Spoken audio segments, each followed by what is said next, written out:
Medyo nakakaintriga po, ano, mga kabida. Ito hong caption po, ano, ni Mr. Rigoberto Tiglao, isa pong kolumnista, ano po, no? Sa kanya hong shared post, sa kanyang Facebook page, mga kabida, no? Yung kanya hong shared post po, kabida, post po ito ni Miss Malu Tikia, alright? Isa ring columnist at the same time political analyst, ano po, no?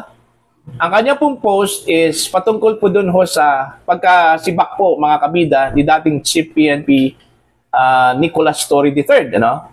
Eto, babasahin ko lang po itong post po ni Malu. Actually, 1 hour ago po ito. Ano? Ang sabi po dito, whoever suggested removal of Chief PNP Torre didn't do the President a good deal. There can only be one 4-star general. Torre has to resign. Yun yung post po, ano, ni Miss Malu 1 hour ago. Ngayon, shinare po ito, mga kabida, ni Mr. Rigoberto Tiglao. Okay? Now, ang kanyang caption dito, ito yung nakakaintriga po, ano? Ang sabi po niya dito, 24 minutes ago, ano? Remulla threatens to resign daw. Okay? Anong ibig sabihin po niya dito? Ito ba yung bargain po, ano, mga kabida, doon ho sa pagkakasibak, ano, kay General Torre? Kasi pinag-usapan po dito sa post po ni Malu is about the sibakan issue, ano, okay, kay General Torre, ano, mga kabida. Kung maalala po ninyo, meron pong hidwaan, although hindi po inamin po ni Secretary Remulla po, mga kabida, no, na meron po silang hidwaan po, ano, ni General Torre, pero base ho sa mga actions at yung, you know, body language, mga kabida, no, tila meron po silang hindi ho pagkakaunawaan po, ano. Okay, unang-una po yung ginawa po ng NAPOLCOM, mga kabida, no, kung saan po ay hinarangan po nila o hinarang po nila ito pong revamp, ano, na ginawa po ni General Torre, ano, mga kabida, doon po sa dalawang mga top officers po ng Philippine National Police. Ito po ay sina General Bernard Banac, ano, at General Jose Melencio Nartates, ano, yung bagong PNP chief po ngayon. Okay? Ang ginawa kasi ni Torre, nilagay po, mga kabida, ito hong si Nartates doon po sa APC, ano. Anong ibig po sabihin ng APC? Area Police Commander po, ano? Diyan po sa Western Mindanao. Okay, kumbaga, yung assignment na yon ay dati ho, hawak po ni General Bernard Banac po, mga kabida, no? Kumbaga, ang nangyari po, nagkapalitan lang po sila ng posisyon. Si Banac napunta po doon ho sa number 2. Yung posisyon po na hawak po ni Nartates, ano? Number 2, highest position po yon, ano? Sa ranggo po ng Philippine National Police, mga kabida. Okay? Now, dahil ho dito sa pinagpalit po ni General Torre, itong mga positions po, ano, ni Banac at saka ni Nartates, hindi ho nagustuhan ito ng NAPOLCOM. Ang nangyari po, dinisapprove po nila itong revamp po ni General Torre po, mga kabida. Kasi ang rason, meron daw paglabag doon ho sa alituntunin ho sa pag-reassign po ng mga personnel, mga kabida. Ano? Okay? So, ang ginawa po ng NAPOLCOM, inutusan po nila ito hong si General Torre na ibalik po itong mga officers na ito. Subalit hindi po tumugon dito, mga kabida, ito hong si General Torre. Okay? Ang ginawa po niya, sa isang flag raising ceremony po, ano, diyan po sa Campo Crame po, mga kabida, pinakilala po niya ito hong si Lieutenant General Banac, ano, sa PNP Force, na bagong Deputy Chief for Administration. Okay? Which is the number 2 post po, ano, ng Philippine National Police. Now, sa ginawa po ni General Torre po, mga kabida, no, ang tingin po dito ng NAPOLCOM, isang uri po ng pagsuway po, ano, sa utos. Meron kasing inilabas na memorandum itong NAPOLCOM, ano, ordering General Torre to recall this PNP personnel, ano, PNP officers, mga kabida. Pero hindi po ginawa ni Torre yun. So yun yung nakita kong dahilan, ano, mga kabida, kung bakit po sinibak ni Pangulong Marcos ito hong si General Torre. Ano? Kasi alalahanin po ninyo, ang NAPOLCOM po, mga kabida, para hong extension office po yan, ano, ng Pangulo. Although ang chairman po dyan, ito hong si Secretary Jun Vic Rimulya, no, ng DILG. But remember, Secretary Rimulya of the DILG is the alter ego of the President. Ano? Sa ginawa daw ni General Torre, parang hindi po niya nirespeto at binastos doon niya ito hong Pangulo po natin, ano po, mga kabida, sa pamamagitan po sa hindi ho pagsunod doon po sa resolution po ng National Police Commission. Okay? Now, i-connect ko lang po dito ho sa caption po ni Mr. Tiglao, ano, mga kabida. Para bang sinabi po dito na okay, meron pong bargain ito hong mga Remulyas. Alam naman po natin na ito hong mga Remulyas magkapatid, ano? Mahal po nilang isa't isa, ano? One for all for one, ano? Mga kabida, parang ganun yung kanilang motto, no? So, nakakaintriga ito hong caption po ni Rigoberto Tiglao. Maraming sinasabi po niya, ito po yung naging bargain. Okay? Kaya nga, daw yung ginamit niya, ang tingin ko lang po dito, kasi hindi po siya sigurado. Posibleng meron pong nag-feed po sa kanya ng impormasyon na yun yung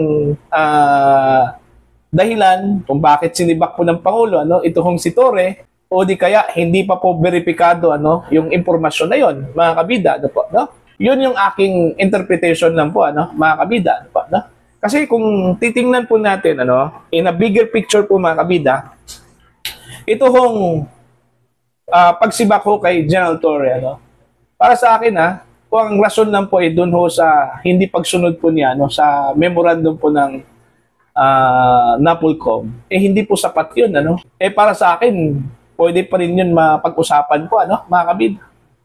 Hindi po malaki na kasalanan, ano, yung nangyari po, ano. Pwede po kausapin po ng Pangulo po, mga kabida, ito hong si Torre at saka ito hong si DILG Secretary Jun Vic Rimulya, no? Parang magkakaroon po ng pulong, ano, ito hong tatlo. At doon po aayusin po, ano, yung mga hindi po siguro pagkakaintindihan, mga kabida, ano po. Hindi ho yung drastic move, kasi ang ginawa kasi ng Pangulo is drastic move po yun, ano? Tinanggal ito hong si Torre outright.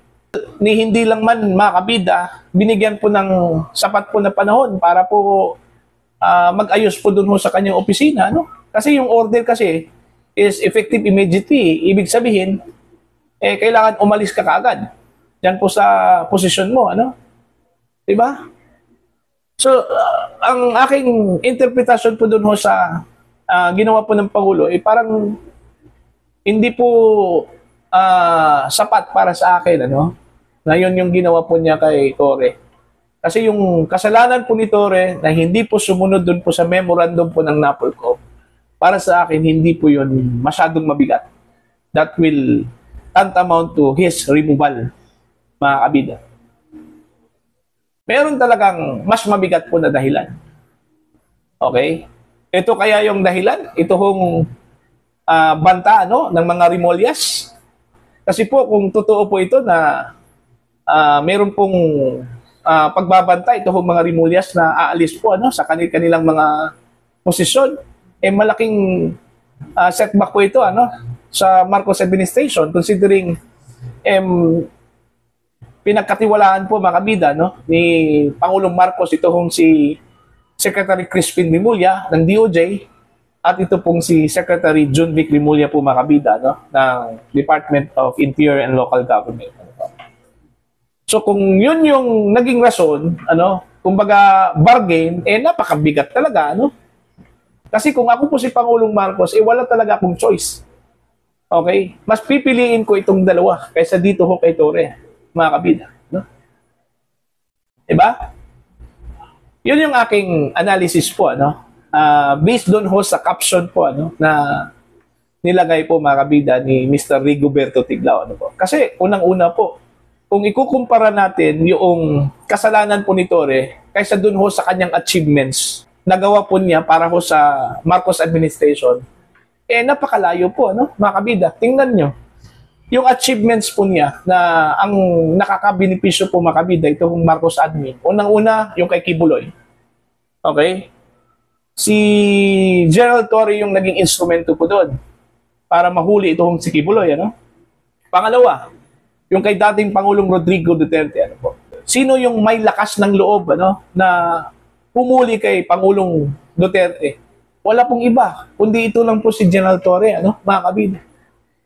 So, malaking bagay po yun, para ho sa Marcos administration in terms of their political survival, Kasi, si Pangulong Duterte, pag nandito po sa Pilipinas yan, delikado yung Marcos admin.